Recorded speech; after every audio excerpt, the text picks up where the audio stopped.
Salesian spirituality and the pursuit of justice and peace.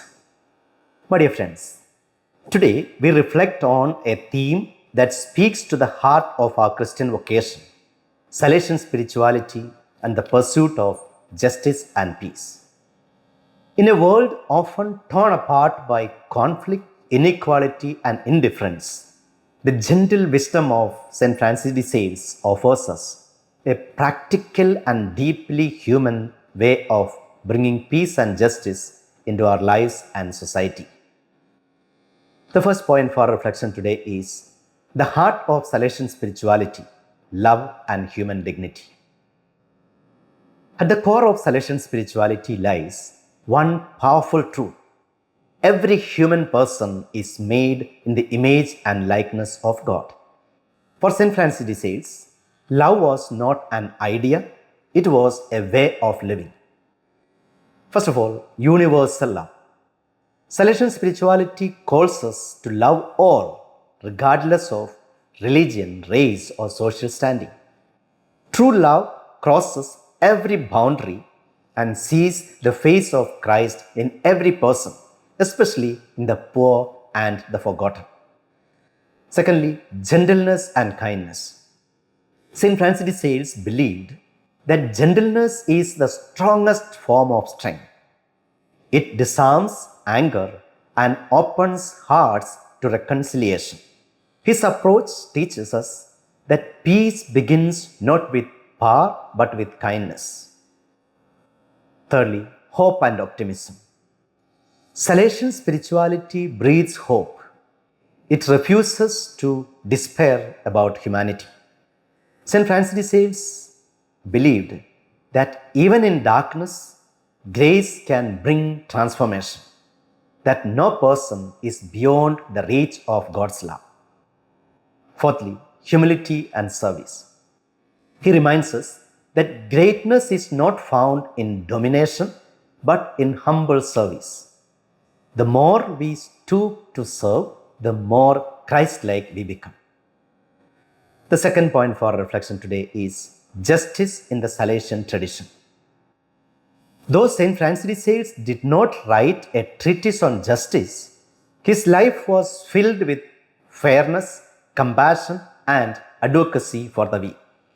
He saw justice as inseparable from love and humility. First of all, harmony and interconnectedness. For him, all virtues are connected. Justice detached from charity becomes harsh, but when joined with love, it becomes healing. Secondly, advocacy for the vulnerable. St. Francis de Sales stood beside the poor and the voiceless.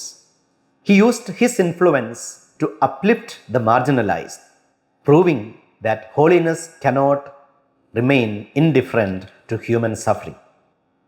Thirdly, fairness and equity. Salesian justice seeks to give everyone what they need to live with dignity, not merely equality, but compassion guided by equity. Fourthly, social responsibility. Each of us, he said, has a role in shaping a just society. To be truly Salesian is to work for the common good, to build a world where everyone has the chance to flourish. The third point for reflection today is peace, the fruit of love and justice. For St. Francis de Sales, peace was far more than the absence of conflict. It was the presence of harmony and reconciliation. True peace, he said, begins not in governments or treaties but in the human heart. First of all, inner peace. Salesian spirituality invites us to silence the storms within through prayer and reflection. Inner peace is the soil where justice and compassion take root. Secondly, gentleness in conflict.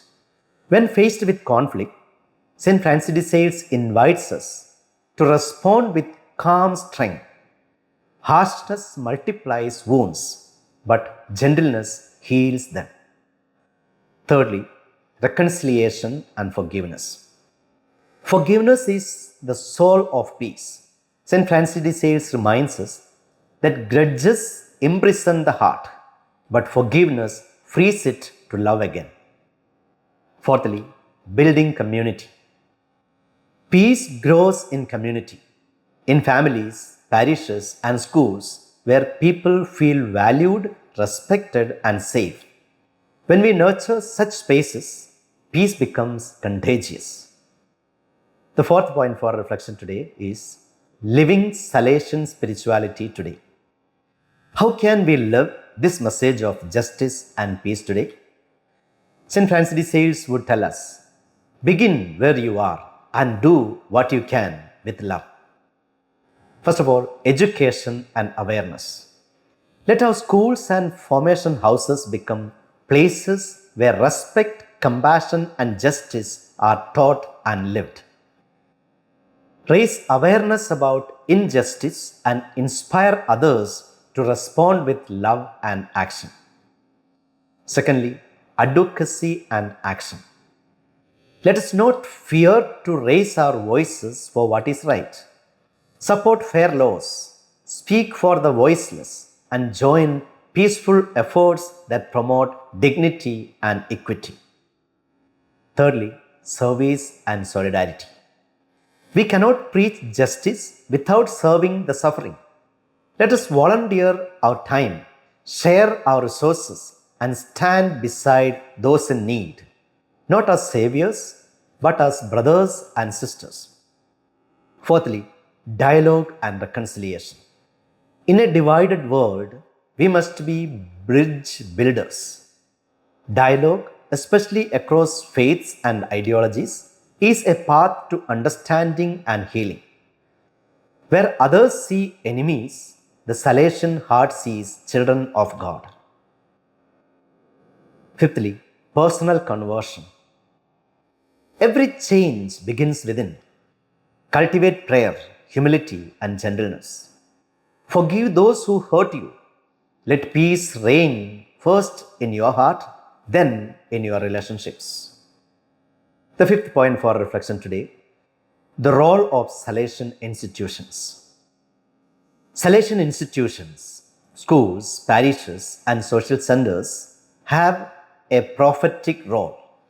They can embody the Salesian spirit by integrating justice and peace education into their mission, offering opportunities for service and social engagement, partnering with others to fight poverty, discrimination, and violence, practicing fairness and compassion in their own administration.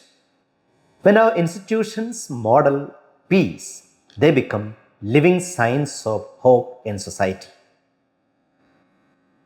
Sixth point for reflection today, a call to action, living as instruments of peace. My dear friends, Salesian spirituality is not a theory, it is a way of life. It calls us to transform the ordinary with extraordinary love. Let us therefore deepen our understanding of St. Francis de Sales and his gentle wisdom. Commit ourselves to promoting justice through compassion and non-violence. Take concrete steps for peace in our families, workplaces, and ministries. Inspire others by our example that through small acts of kindness, we may build a great civilization of love. To conclude, St. Francis de Sales once said, "Nothing is so strong as gentleness, nothing so gentle as real strength." That is the spirit we need today. A strength born of love, a justice rooted in mercy, and a peace flowing from hearts united with God. May we go forth, inspired by His example, to be gentle apostles of justice and builders of peace, so that love may truly reign in our hearts, our communities, and our world. Live Jesus.